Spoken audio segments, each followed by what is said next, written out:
এরকম আগুন দেখছি কেন? এর অর্থ কি? আমি তো কিছুই বুঝতে পারছি না। আমি এখন কি করি?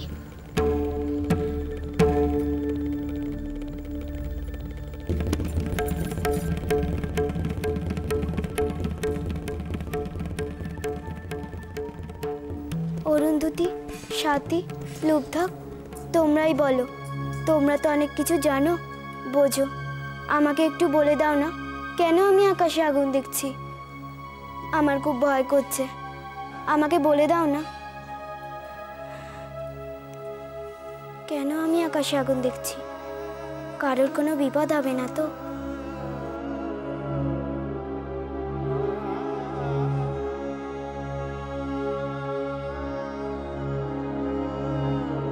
সারা জীবন মহানামা তার মনের কষ্টটা মনের মধ্যেই চেপে রাখবে। আসলে তুমি খুব স্বার্থপর। তুমি নিজের সুখের জন্য যা খুশি তাই করতে পারো। বড় মাছ যেমন পেট ভরানোর জন্য ছোট মাছকে গিলে খায়, তুমি ঠিক তেমনই। সারা জীবন আনন্দ উপভোগ করো, আর দেখো ছোট ভাইটার সারা জীবনের আনন্দ কিভাবে তোমার চোখের সামনে শুকিয়ে যায়।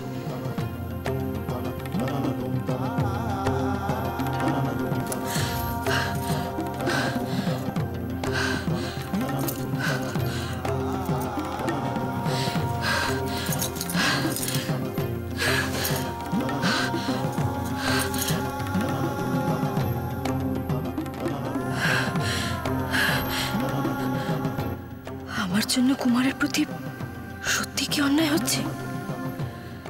আমার পাপের ভার কুমারকে বহন করতে হবে? না না, কিছুতেই না। কুমারের জীবন আমি কিছুতেই নষ্ট হতে দেব না। ওর থেকেই আমাকে আসল সত্যটা জানতে হবে, যে ও কি চায়, জানতেই হবে।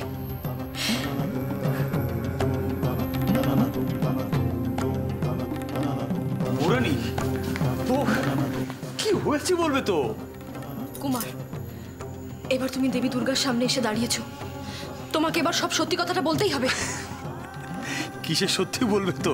দেবী প্রতিমার সামনে দাঁড়িয়ে মিথ্যে কথা বলো না কুমার। এসব তুমি কার জন্য করছো? তোমাকে আর দাদাকে মিথ্যে কথা বলবো? বৌরানী, এই কথা আমি স্বপ্নেও কল্পনা করতে পারি না। অন্তত এইটুকু বিশ্বাস আমার উপর রাখো।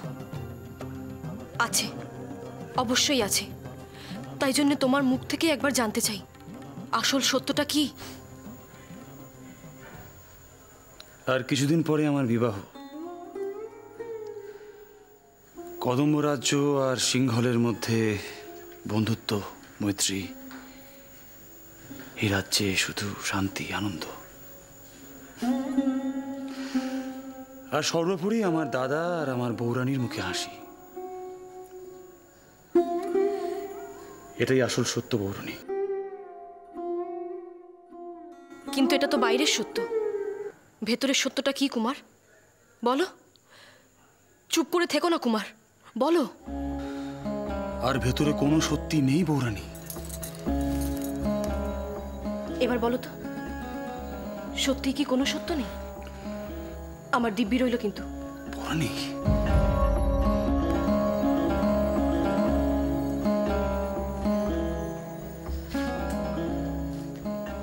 বৌরানী, বৌরানী, এই পরিবারই আমার সমস্ত শক্তির উৎস। এই পরিবারের জন্য কিছু করতে পারলে আমি নিজেকে ধন্য বলে মনে করব। তা বলে নিজের এত বড় সর্বনাশ করে? এটাকে আমি সর্বনাশ বলে মনেই করছি না বৌরানী। এটা আমার কর্তব্য। ব্যক্তিগত পছন্দ অপছন্দ থেকেই এই কর্তব্যের গুরুত্ব অনেক অনেক বেশি। এবার তোমাকে আমাকে একটা কথা দিতে হবে যে, তোমার আর আমার মধ্যে যা কথা হলো কোনো দ্বিতীয় ব্যক্তি যেন জানতে না পারে। আমার দিব্যি রইল। কিন্তু কুমার। কোনো কিন্তু নয়, একটা কথা মনে রাখবে, আমি যা করছি সিংহলের মঙ্গলের জন্য করছি, এই রাজ পরিবারের ভালোর জন্য করছি। আমি আসি।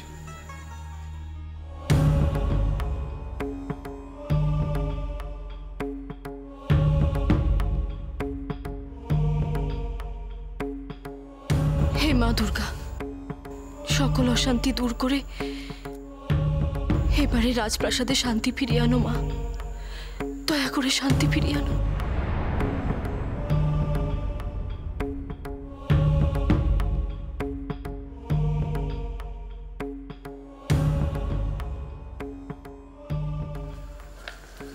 এত উত্তেজিত হচ্ছেন কেন?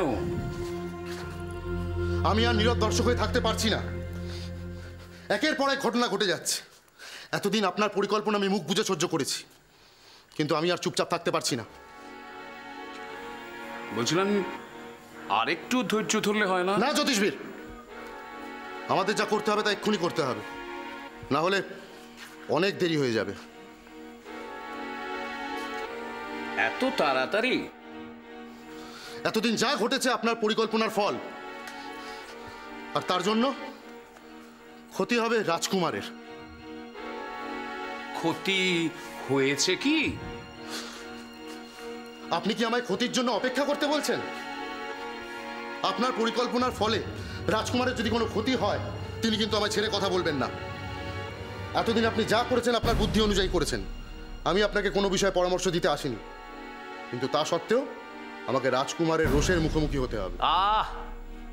অনর্থক উত্তেজিত কেন হচ্ছেন আপনি? কেন উত্তেজিত হচ্ছেন? আপনাকে তো বলেই দিয়েছি, খেলার শেষ চালটা দেওয়া এখনো বাকি আছে। না, আমি আমি এখনো বিশ্বাস করতে পারছি না। মহানামা তার বিবাহের বাক প্রদানের জন্য কদম্ব রাজ্য যাচ্ছে। কি করি আমি এখন? আমি ওর মুখোমুখি হব কি করে? কিন্তু একবার যে ওর সঙ্গে দেখা করতেই হবে।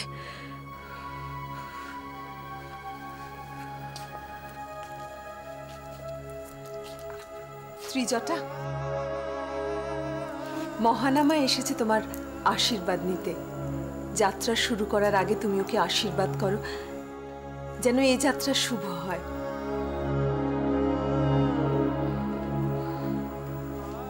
হ্যাঁ, সে তো নিশ্চয়ই। ত্রিজটা, দেখো এটা হওয়ারই ছিল, আর যা ঘটবেই সেটা মেনে নেওয়াই তো বুদ্ধিমতির কাজ। তুমি আর এ নিয়ে কোনো মনে দ্বিধা রেখো না।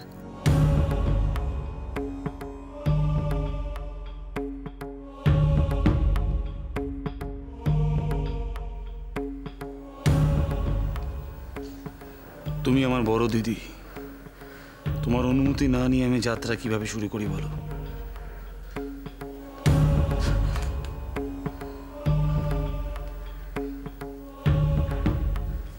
আমায় আশীর্বাদ করো, যাতে আমি আমার উদ্দেশ্যে সফল হই।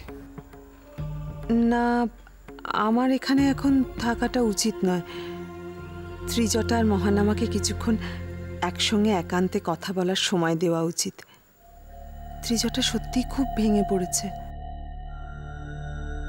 ত্রিজটা, আমি আমি একটু ওদিকে যাই, দেখি অন্যান্য আয়োজন সব ঠিক মতো হচ্ছে কিনা। কেমন?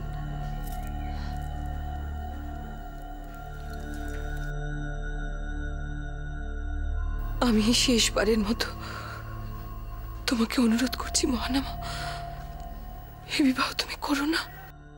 আমি মনস্থির করে ফেলেছি দিদি,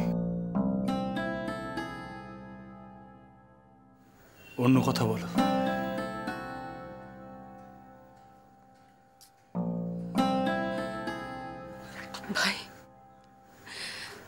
ভাই, আমি জীবনে কখনো তোমার কাছে কিচ্ছু চাইনি।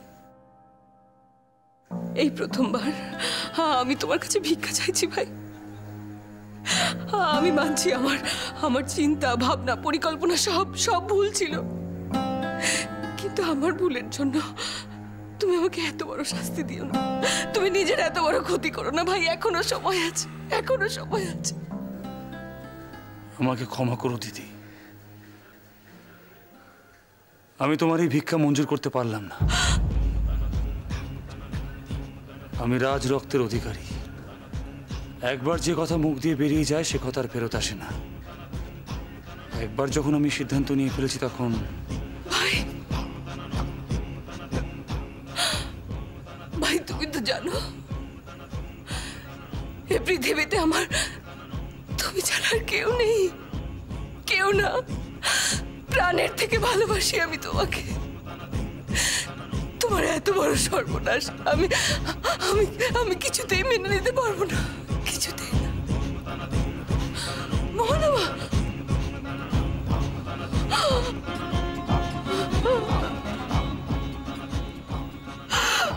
এর থেকে আমার মৃত্যু হলো না কেন?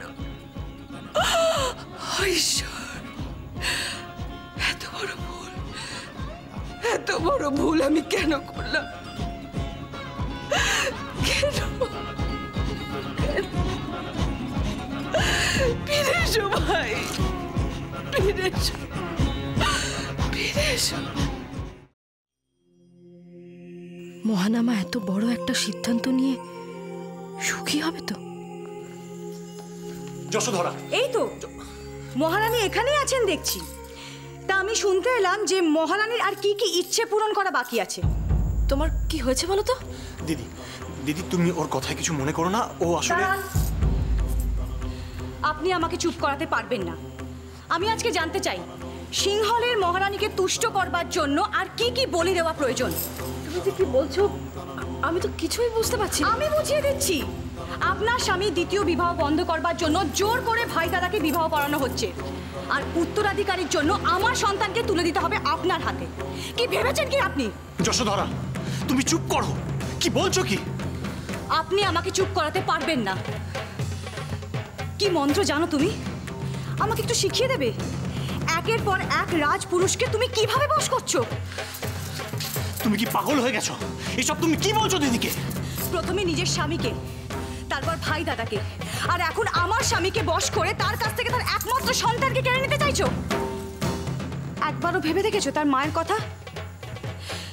10 মাস 10 দিন ধরে নিজের গর্ভে রক্ত মাংস দিয়ে তিলে তিলে যাকে বড় করেছি তাকে কেড়ে নেওয়ার আগে একবারও জিজ্ঞেস করেছো?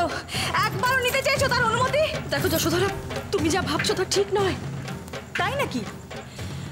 আচ্ছা, যদি একই ঘটনা তোমার সঙ্গে ঘটতো, যদি তোমার স্বামী তোমার অনুমতি ছাড়া তোমার খনাকে অন্য কারোর হাতে তুলে দিত? যশোধরা, যশোধরা, দিদি এ বিষয়ে কিছু জানে না। তুমি আমার সঙ্গে কথা বলো। কথা তো কিছু বলবার নেই। আমার যা বোঝার বোঝা হয়ে গেছে।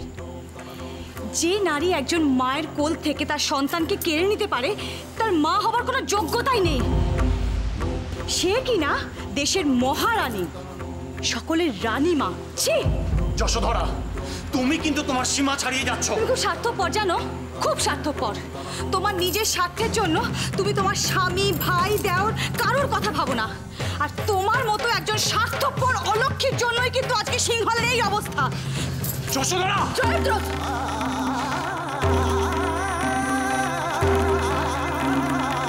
স্ত্রীর গায়ে হাত তোলাটা তোমার মতো পুরুষদের শোভা পায় না। তুমি চিন্তা করো না।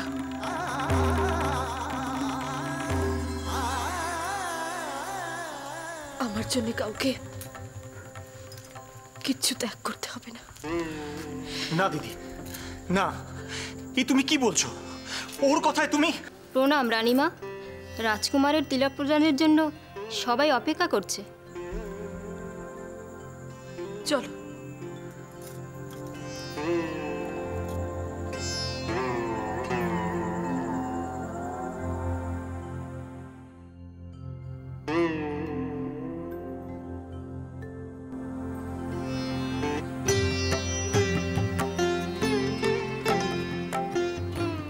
এসো মহানা। এই তো মহানামা এসে গেছে। তোমার জন্যই এতক্ষণ অপেক্ষা করছিলাম। রাজিমা, দেখুন আমার মহানামাকে আজ কত সুন্দর লাগছে দেখতে। রাজিমা,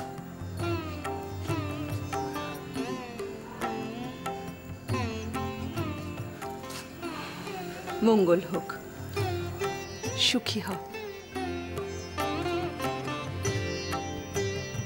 রাজন, আর অধিক বিলম্ব করা মনে হয় অনুচিত হবে। রাজিমা যদি অনুমতি করেন। হ্যাঁ, কিন্তু একটা কাজ যে এখনো বাকি আছে। খনা,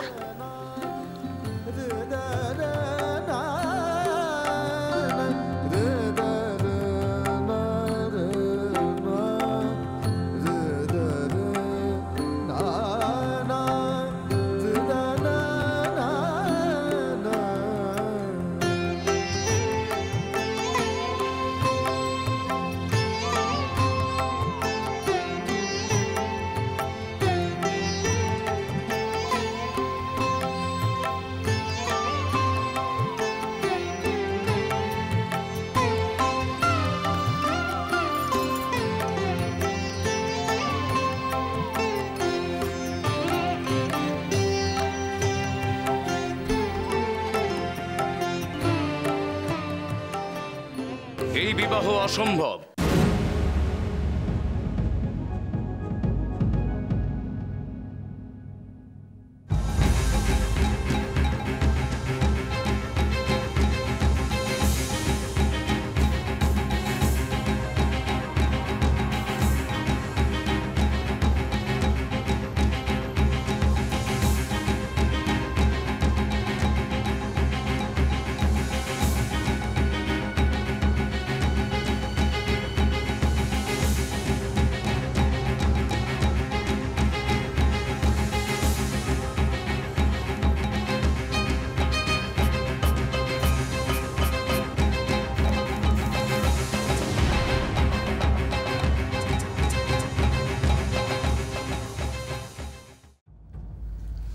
এ আপনি কি বলছেন? ঠিকই বলছি মহারাজ। এই মুহূর্তে রাজকুমারীর এই বিবাহ অসম্ভব। কেন? আমি গণনা করে দেখেছি এই মুহূর্তে রাজকুমারীর বিবাহ বিপজ্জনক। বিপজ্জনক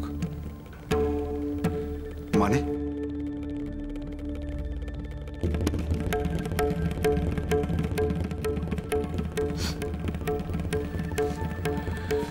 সিংহল রাজবংশের বিবাহ, আমাকে তো একটু বাড়তি দায়িত্ব নিতেই হয়। তাই আমি রাজকুমারের কুষ্ঠিটা নিয়ে। আসল কথাটা বলুন, আমরা সকলেই উৎকণ্ঠায় রয়েছি। সেটাই তো বলছি মহারাজ। ওই কুষ্ঠিটা নিয়ে আমি অত্যন্ত যত্ন সহকারে বিচার করতে বসি এবং একটি অসঙ্গতি আমার নজরে পড়েছে, যা আমি রাজওদিকে জানিয়েছি। অসঙ্গতিটা চোখে পড়ার পর আমিও একটু বিমর্ষ হয়ে গিয়েছিলাম।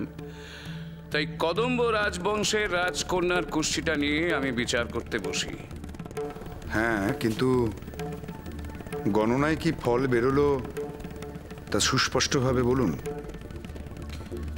আমি গণনা করে দেখেছি, রাজকুমারীর সঙ্গে যদি কদম্ব রাজকুমারীর বিবাহ হয় তাহলে 1 মাসের মধ্যে রাজকুমারের মৃত্যু অবশ্যম্ভাবী।